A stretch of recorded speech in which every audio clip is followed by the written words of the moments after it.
daha sizi getireceğim.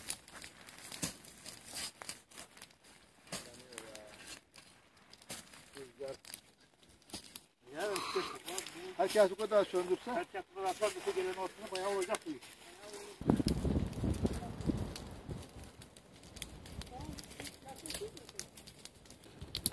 Tamam bir ara söz de aşağı gel. Senin elinde bir şey yok mu?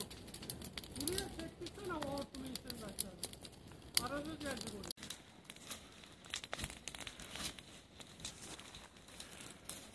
Muhtarın içerisi gidiyor mu daha? Yok. Ara söz gidince de herhalde.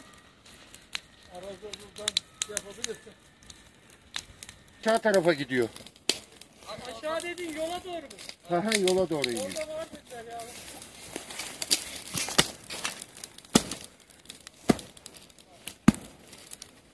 Kumandan